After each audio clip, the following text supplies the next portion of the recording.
My name is Lisa Gonowia. I come from Zimbabwe in Southern Africa.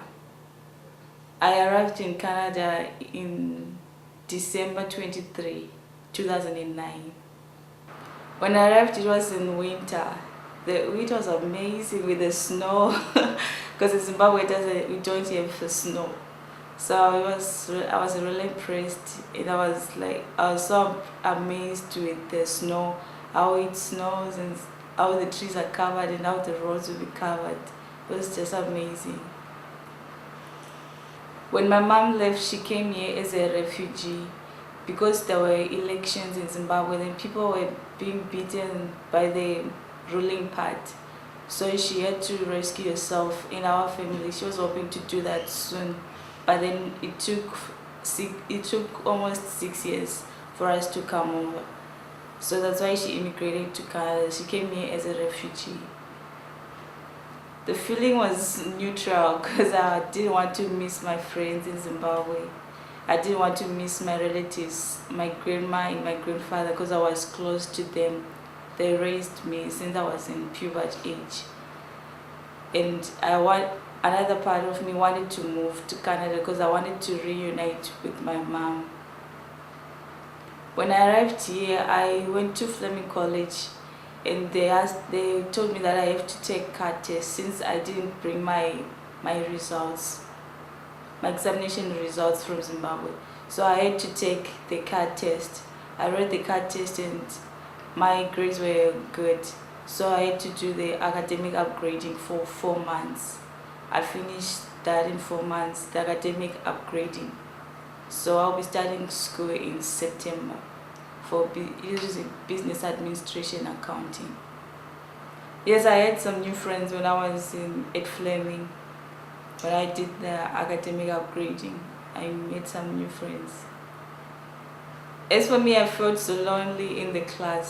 So sometimes I'll just be alone, like during the break time and during the lunch time. So I'll be alone in class doing nothing. So one day there came this girl. Her name was Tamia. So she came. Then I said hi to her. I was the first one to say hi to her. Then I greeted her. Then she said, "Oh, you're quiet. Why, are you okay?" Then I said, "Yeah, I'm fine. I'm just missing my friends." Then they started talking. She asked me where I was from, and I told her everything. She asked me how my culture is like in Zimbabwe. Then I told her everything. Then from there, the next day we were together. Every time we were together. Then we helped each other with the school stuff. That's when it all started. My impression about people, they are friendly. They are always smiling, and that made me feel like I'm at home, even though I was missing my friends. They gave me a warm welcome. I really liked it, especially when we went to church. They give us a warm welcome at church, and really liked it. I miss the food, our traditional food. I miss that. And I miss our culture because there's no one here who can notice our culture. Everyone does his own things. If we do our own things, like our culture, it will just go unnoticed.